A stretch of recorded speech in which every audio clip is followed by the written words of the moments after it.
This is Wrestle Broad here. We're going to talk with Gregory Greens before signing at the Rec Center. Alright, thank you for joining us today. No problem, man. You got me for a couple minutes for the Rec Center signing, but I'll gladly answer you a couple questions. Alright. So tell me, Gregory, what got you started in wrestling?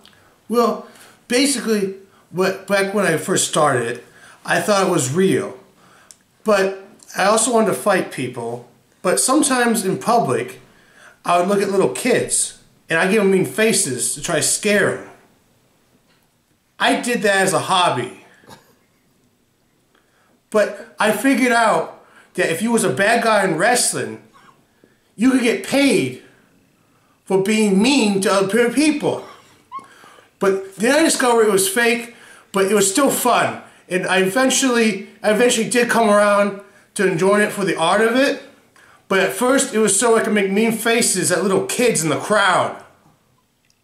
Next question. Interesting story. So, tell us about the Mike and Stephanie Marco incident. Mark and Stephanie Marco.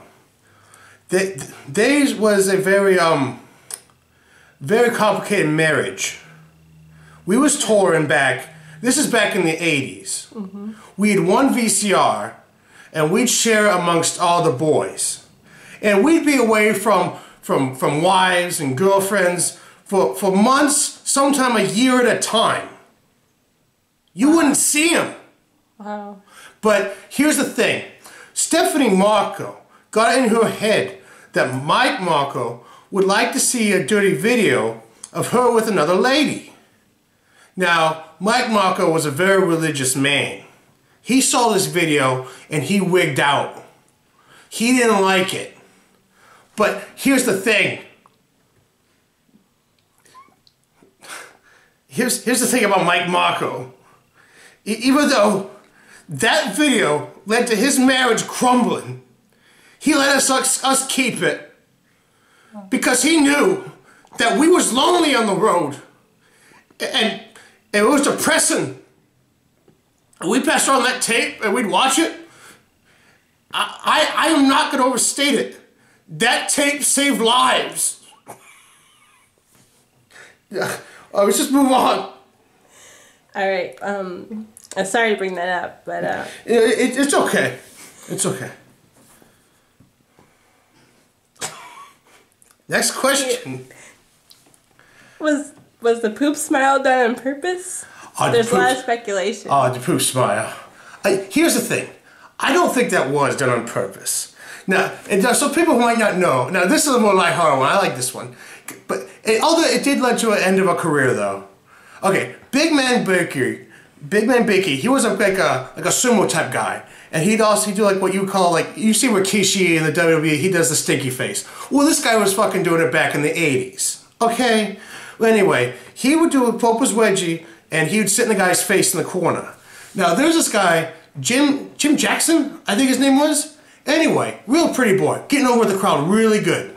Well, anyway, Big Binky, one time, he had all-you-can-eat shrimp at the seafood buffet the day before. Mm-hmm. Now, we was in hog heaven because seafood was a delicacy to us. And all-you-can-eat was like, what is this? But anyway, he would have handfuls of shrimp. And he'd dip it in butter, like... And here's the thing, you shouldn't be doing that if you're going to be doing like a move with your butt, like a lot of oils and whatnot. I wouldn't have done that. I have more respect for my coworkers in the ring. But anyway, he pulled his pants up and there's a little smear. And he sits in the guy's face. And the guy doesn't realize it because he's in the zone. So he ends up beating Big Binky, but he goes up in the turnbuckle and he's cheering because he won the match. But he's got, some brown in his teeth. And it was disgusting. And it totally killed his career dead in the water. But it was funny. It's funny now. Okay. Well, The Tickling of the Phantom is a wrestling classic. Tell us about that from your perspective. Okay, yeah. Tickling of the Phantom. That's another good one. Okay, there's this guy called the Phantom, right? He was this really like hard rocker type guy. Gothic metal, black metal. He came from Norway. And he couldn't speak that much English, but he was really into his Satan stuff. Like, he was like really evil guy. But anyway, we was fighting, and at the time I got over being a bad guy, and I was a good guy, and I was basically a starter, get the people in a good mood. They was loving it. But basically one of my finishes was a tickling maneuver, where I tickle the guy's armpits, and then they give up because they was laughing so hard. Well, anyway, I was supposed to go over on the Phantom, and he's just like, no, I'm not going to laugh, I'm not going to laugh. So this match is going 10, 15 minutes over, you know, the allotted time. Because he doesn't want to get finished by laughing because he's this big Satanist guy.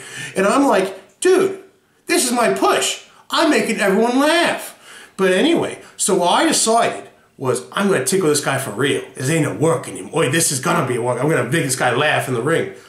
And so instead of fake tickling him, I really tickle this guy. I get under his armpits and I start moving my fingers. This guy, he holds out for as long as he can. And I could see the tears in his eyes. And his black face paint, death metal makeup, it's going down his chin.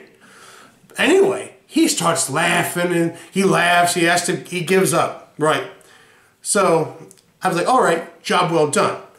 He comes backstage and I think he's going to want to fight. And I'm like, listen, dude, I had to do what I had to do. That was the finish. You were supposed to get tickled. You were supposed to laugh. He gives me a big old hug. And I'm like, oh, I wasn't expecting that.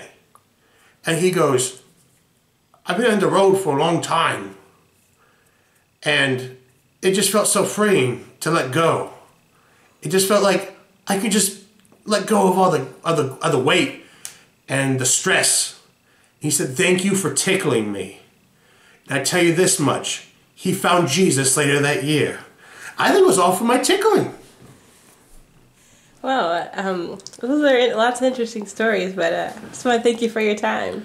Oh, no problem. And you know, I'm still doing indie shows here and there. I'm doing signings at rec centers, you know, local gymnasiums. You have me come in. I'll talk to the kids about staying off of drugs, not smoking cigarettes and stuff like that. You know, it's all good.